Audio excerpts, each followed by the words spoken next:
Finding Laplace transform of constant function 1. We know Laplace transform of ft is improper integral e raised power minus st ft. So Laplace transform of 1 is equal to improper integral e raised power minus st into 1. Using definition of improper integral, this is equal to limit b tends to infinity 0 to b e raised power minus st dt, which is equal to limit b tends to infinity e raised power minus st over minus s t from 0 to b, which is equal to minus 1 over s limit b tends to infinity e raised to the power minus sb minus 1.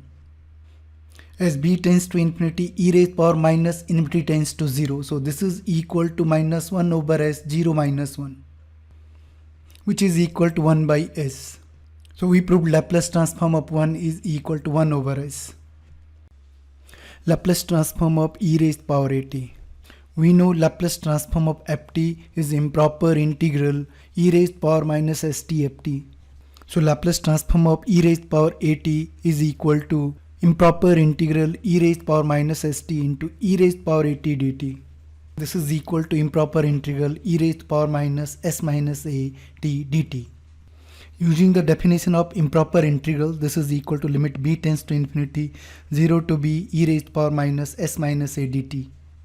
This is equal to limit b tends to infinity e raised power minus s minus a into t by minus s minus a.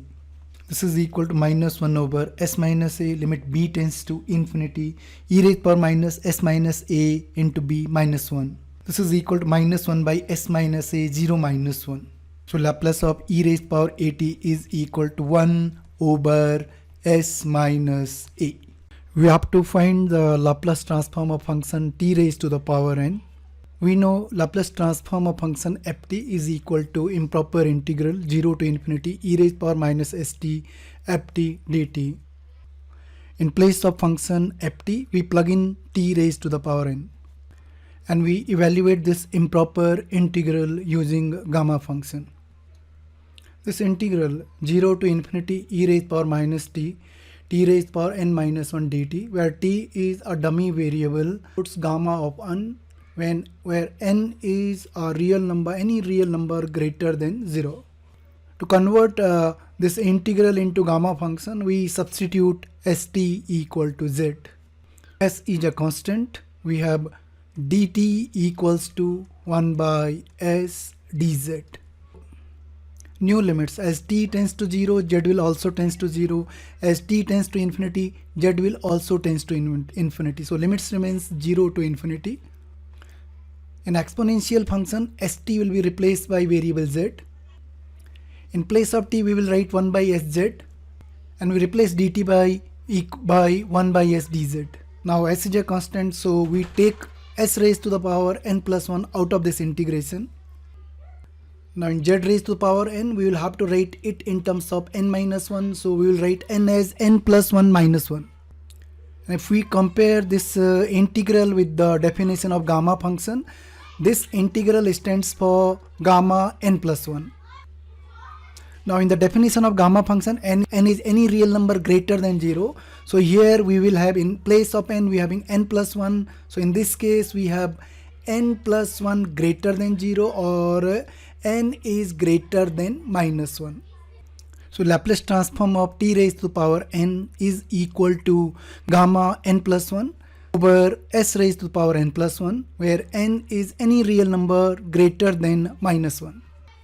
Now a special case, when n is a positive integer, in that case we know that gamma of n plus 1 is n factorial. So in this case, Laplace transform of t raised to power n will become n factorial by s raised to the power n, where n is any positive integer.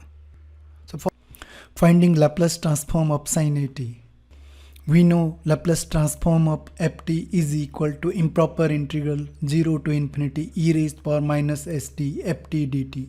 So Laplace transform of sin at is equal to integral 0 to infinity e raised power minus st sin at dt.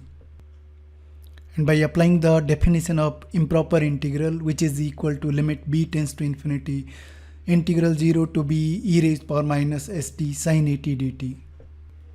Now we know integral e raised to power alpha x sin beta x is equal to e raised to the power alpha x by alpha square plus beta square multiplied by alpha sin beta x minus beta cos beta x. In our case, alpha is minus s, beta is a.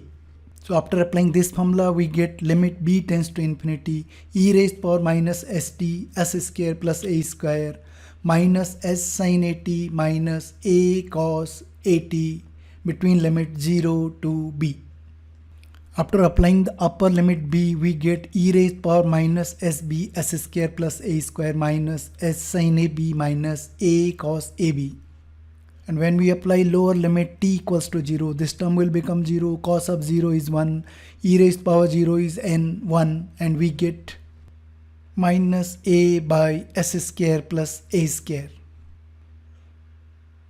As b tends to infinity, sine and cosine takes values between minus 1 and 1, but e raised to the power minus infinity tends to 0, so this entire term tends to 0.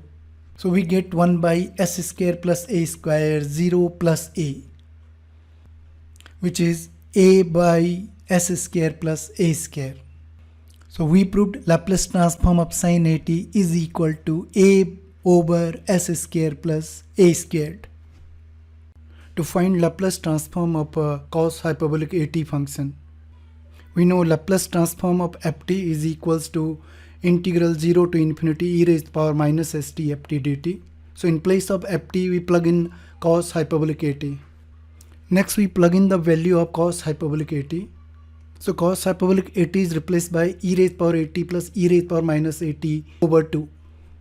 Next we bring in the function e raised to power minus st inside the bracket. And next we apply the linearity property of integration. Now the first integral is Laplace transform of e raised to power at function, and the second integral is Laplace transform of e raised to power minus at function. And we know that Laplace transform of e raised to power at is 1 by s minus a. And after simplification we get s by s square minus a square. So Laplace transform of cos hyperbolic at is equal to s over s square minus a squared.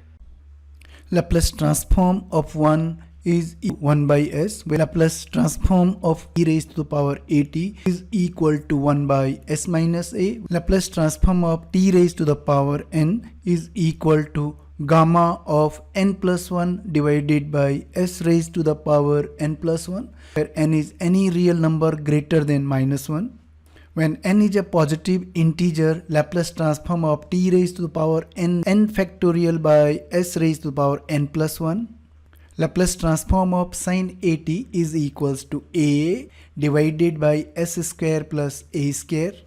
Laplace transform of cos at is equal to s by s square plus a square. In Laplace transform of sin hyperbolic of at is equals to a by s square minus a square. Laplace transform of cos hyperbolic at is s by s square minus a square.